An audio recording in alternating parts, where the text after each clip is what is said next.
De seguido, la Asamblea escuchará un discurso del excelentísimo señor Azali Assoumani, presidente de la Unión de las Comoras. Pido a protocolo que acompañe a su excelencia.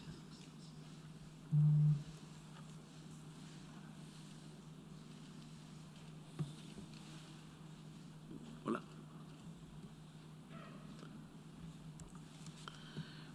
En nombre de la Asamblea General,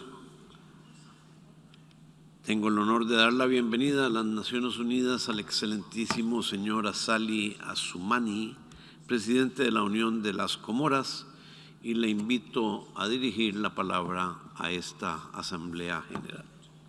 Señor presidente.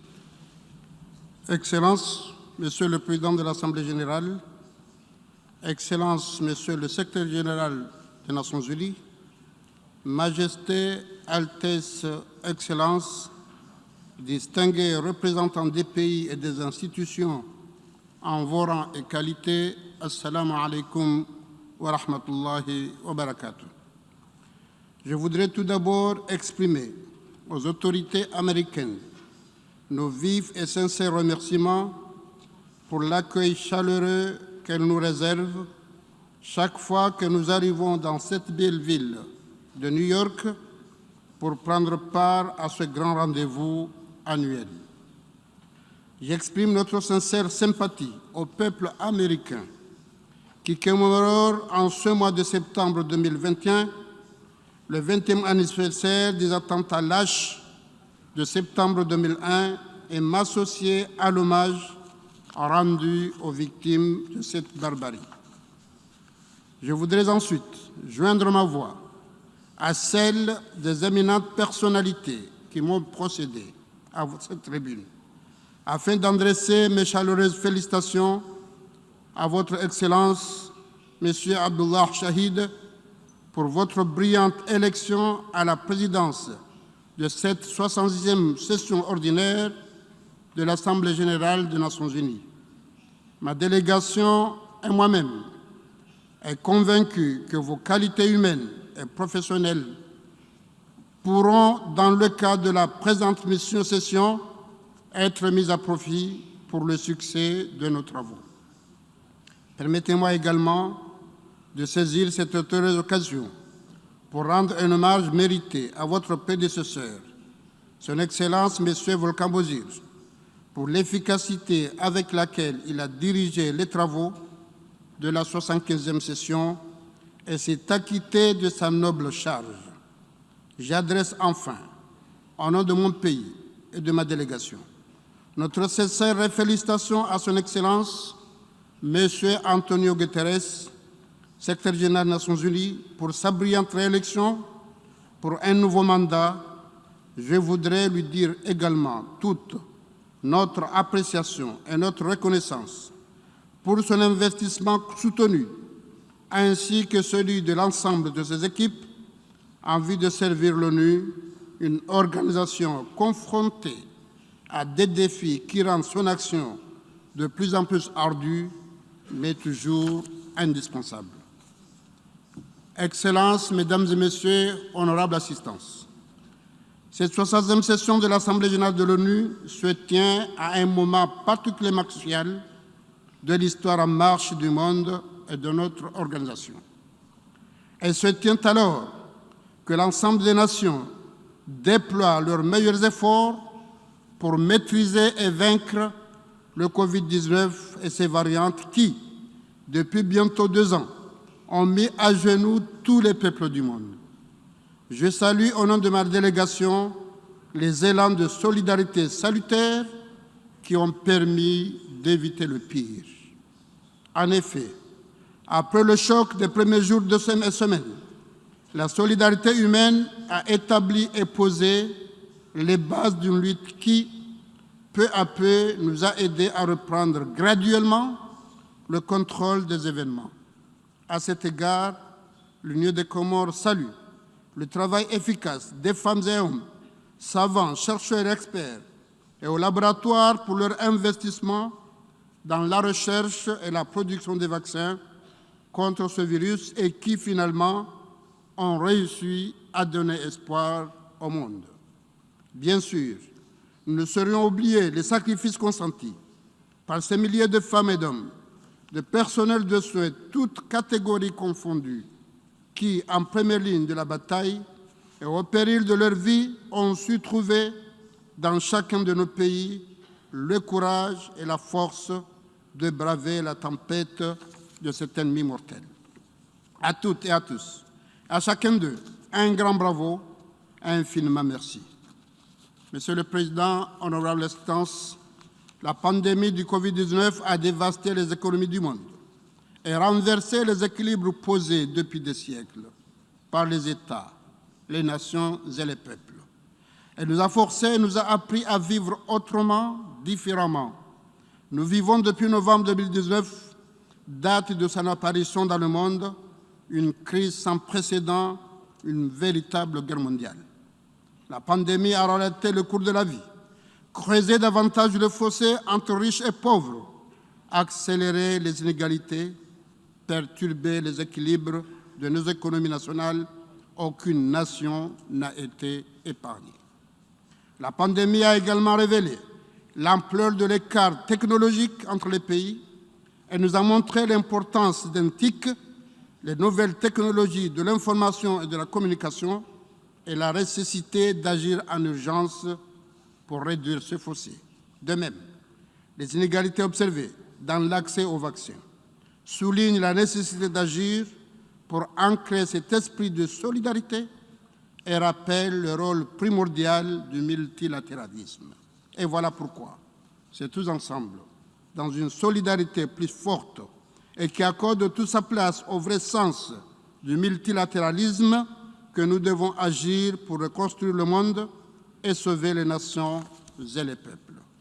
C'est en intégrant la dimension de cette réalité que nous réussirons les travaux de cette 76e session de l'Assemblée générale des Nations unies et ceux des autres grandes rencontres internationales, notamment le prochain sommet alimentaire mondial, la COP26, la 5e conférence des Nations unies sur les pays les moins avancés.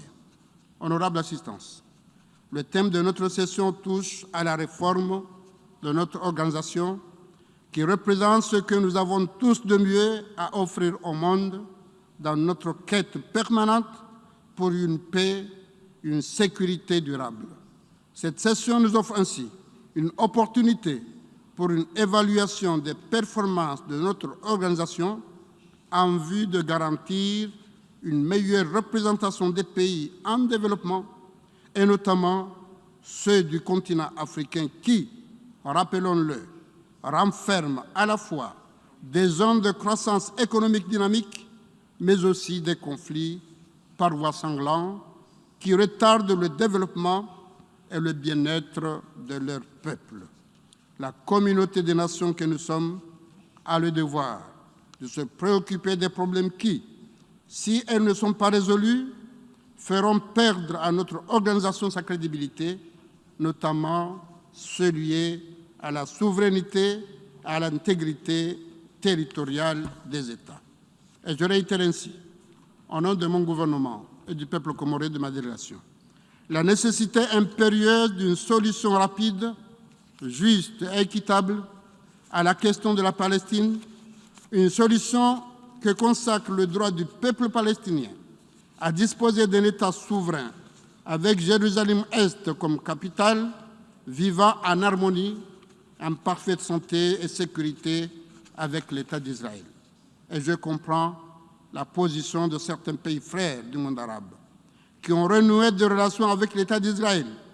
Il appartient à l'État d'Israël de prendre la mesure de ces initiatives audacieuses et d'en tenir compte dans l'intérêt de tous. Par ailleurs, dans la perspective d'un règlement durable de la question du Sahara marocain, qui préoccupe au plus haut point mon gouvernement, je tiens à exprimer ici nos encouragements aux efforts engagés par le Royaume du Maroc. Nous espérons qu'ils aboutiront à la solution qui permettra à ce pays frère de recouvrer son autonomie et son intégrité territoriale sur cette province marocaine. Mon gouvernement salue toute initiative qui contribuera à assurer la paix dans cette région et encourage fortement le dialogue entre nos deux pays frères qui sont le Royaume du Maroc et la République algérienne démocratique populaire. Dans le même chapitre, relatif à la souveraineté, l'Union des Comores réitère sa position à la nécessité pour la République populaire de Chine de recouvrer son intégrité sur la province chinoise de Taïwan.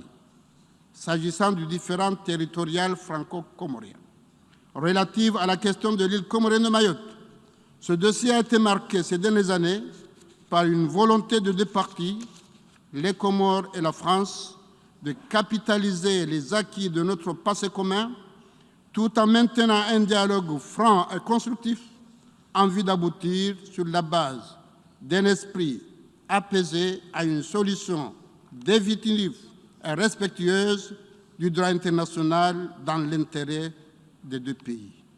Les foyers de tension qui mettent à mal la paix dans diverses régions du monde, devenus des terreaux fertiles pour l'éclosion du terrorisme international comme au Sahel et plus récemment en Afrique australe et dans la zone de l'océan Indien, ne doivent pas nous laisser indifférents. La situation en Afghanistan nous interpelle également et je tiens à renouveler le soutien de mon pays au peuple afghan dans cette phase cruciale de sa destinée. Les récents changements inconstitutionnels intervenus dans de nombreux pays, en Afrique et dans le monde, nous rappellent l'impérieuse nécessité de réfléchir à des solutions innovantes et pérennes qui s'affranchissent des enjeux géopolitiques inscrits dans le court terme. Pour consolider la paix, la sécurité et la stabilité dans le monde, il nous faut ainsi un consensus fort et l'accent doit être mis sans cesse sur la prévention des conflits, tout en soutenant inlassablement les efforts de résolution des crises qui surgissent. Monsieur le Président, honorable assistance, les principes et les valeurs de l'ONU sont aujourd'hui rassemblés autour des objectifs de développement durable dont chaque pays a fait sa priorité. Ils constituent une plateforme idéale consacrant notre engagement collectif et sur laquelle nous pouvons nous appuyer pour réaliser nos actions en faveur du développement. Dans cette démarche, comme l'a montré le rapport de l'évaluation nationale volontaire de mon pays, présenté en 2020 au Forum politique de haut niveau, l'Union des Comores s'est engagée sur la voie permettant d'atteindre les objectifs de développement durable dans tous leurs aspects. Le plan Comores émergent 2030 en est le cadre de référence nationale.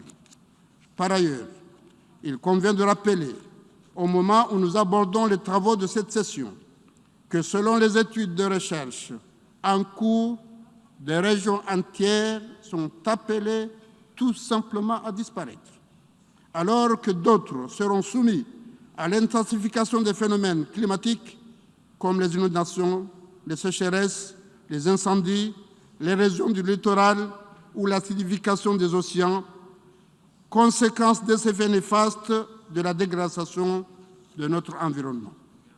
Si ces phénomènes n'épargnent aucun pays ni aucune région, il convient de souligner que le cas des pays-États, des petits États insulaires au développement, dont les Comores en font partie, est encore plus préoccupant et mérite une plus grande attention de la part des dirigeants que nous sommes. En effet, ces États, au même titre que tant d'autres, sont également confrontés à d'autres phénomènes dangereux comme la piraterie maritime, le trafic humain en mer, le trafic de drogue, la pêche illicite et le pillage des ressources en mer. Mon gouvernement s'associe à toutes les initiatives nationales et mondiales pour mener un combat sans merci contre ces actes barbares qui sont une menace majeure pour la sécurité de nos populations respectives. Et c'est pour cette raison que j'entends réorienter les axes stratégiques de notre diplomatie afin d'intégrer la dimension de la sécurité dans notre action géostratégique, notamment dans la zone du canal de Mozambique et de la région du sud-ouest de l'océan Indien.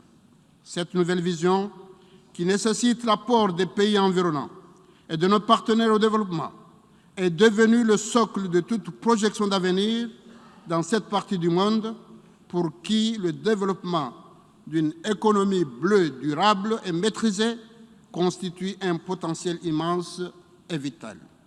Honorable assistance, au niveau national, je suis conscient de la nécessité d'une stabilité politique comme gage d'un développement socio-économique pour lequel œuvre sans relâche mon gouvernement.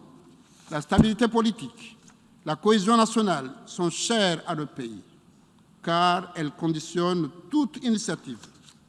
Notre salut réside sur une société apaisée, soudée et en plus de plus en plus inclusive de toutes les couches qui la composent. Les fausses informations véhiculées ça et là par les réseaux sociaux et à travers les canaux fiables et non officiels n'ont d'autre objectif que de nuire à un climat serein au sein de nos îles et saper les efforts engagés pour l'émergence de l'Union des Comores. Ainsi, dans la perspective d'une meilleure cohésion nationale, à mi-mandat, j'ai décidé d'engager un dialogue politique national qui, je l'espère, contribuera à rassembler davantage les Comoriennes et les Comoriens autour d'objectifs essentiels, à savoir la paix, la sécurité, l'unité nationale, qui permettront de capitaliser nos efforts en vue de développement socio-économique de notre pays.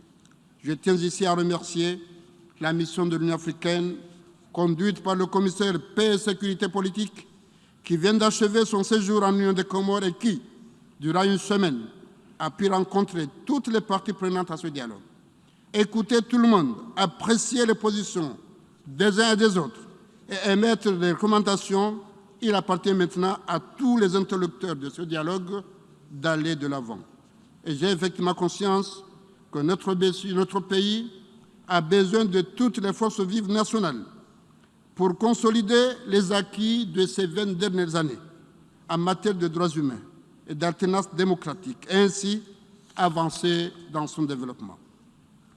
D'autre part, le Comorien doit pouvoir faire confiance en la justice comme garant du respect de ses droits et de sa protection. L'appareil judiciaire comorien doit demeurer la perche que tend l'État aux plus faibles pour les défendre, aux plus démunis pour les protéger dans leurs droits, face à une recrudescence, à une montée de la violence, notamment à l'endroit des femmes, des enfants et de toutes les couches vulnérables. De tels actes doivent être réprimés très sévèrement.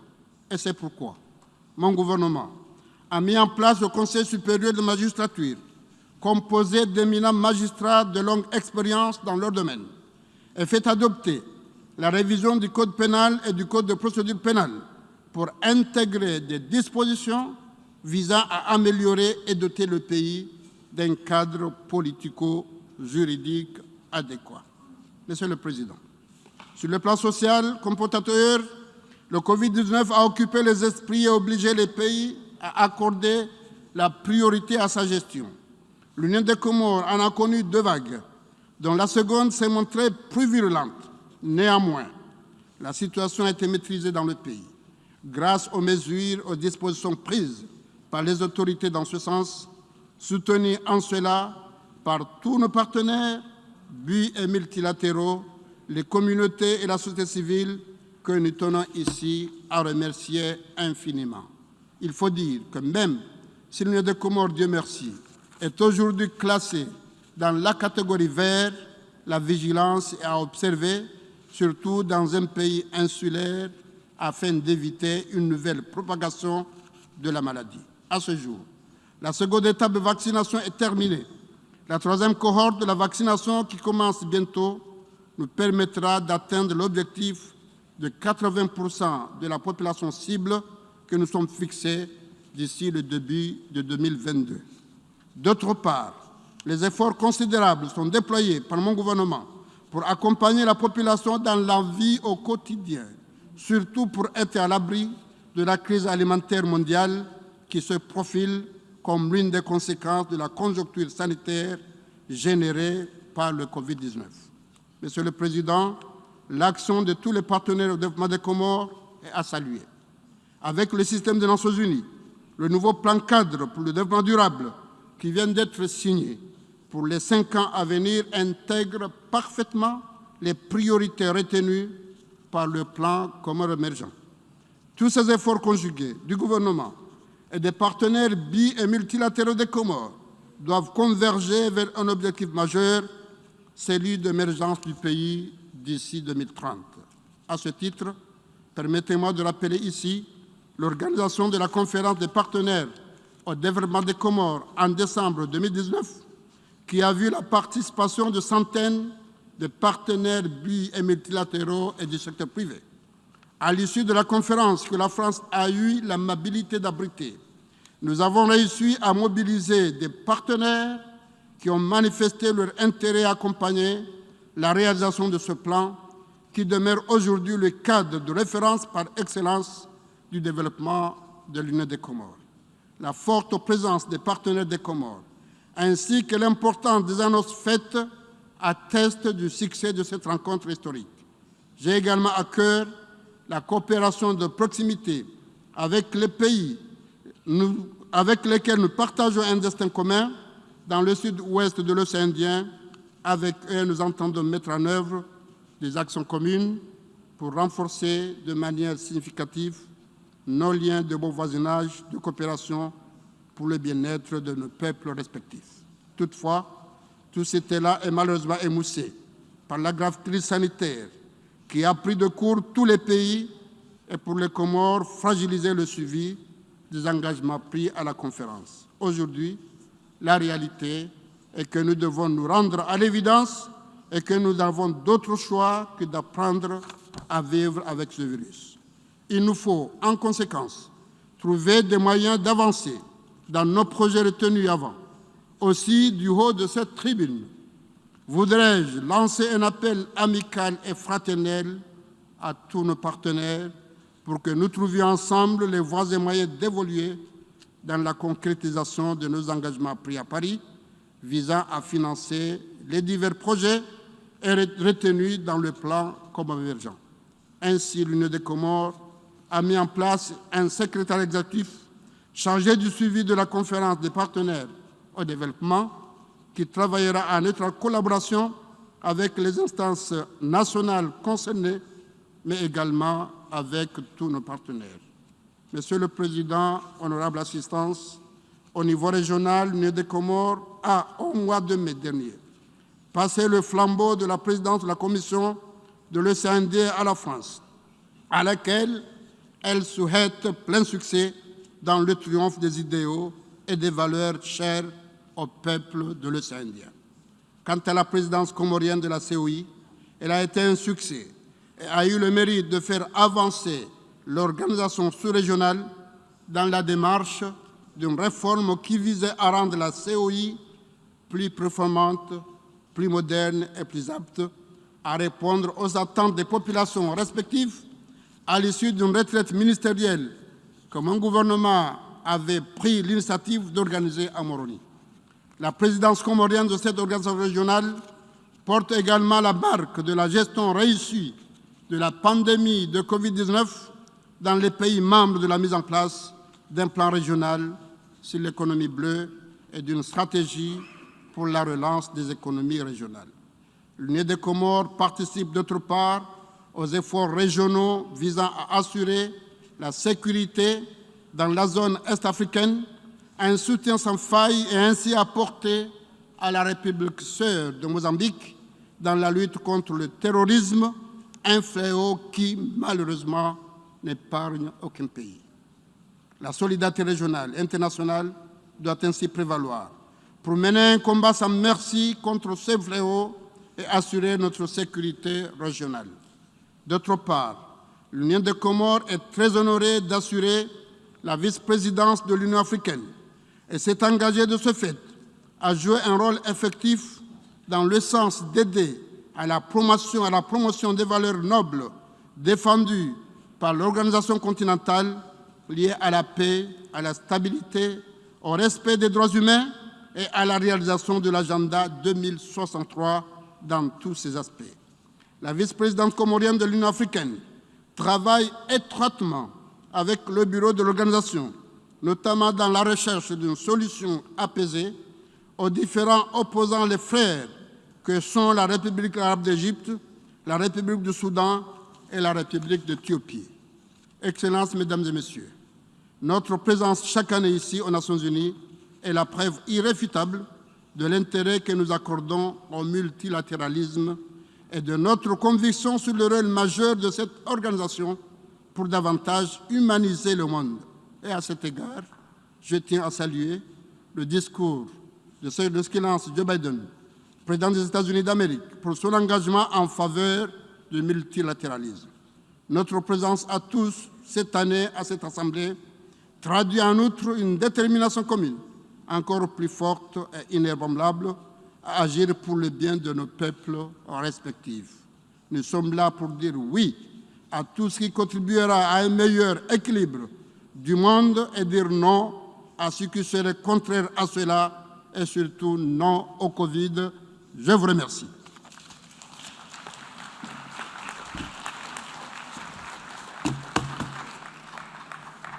En nombre de la Asamblea General, agradezco al excelentísimo señor Azali Assoumani, presidente de la Unión de las Comoras, la declaración que acaba de formular y pido a protocolo que acompañe a su excelencia.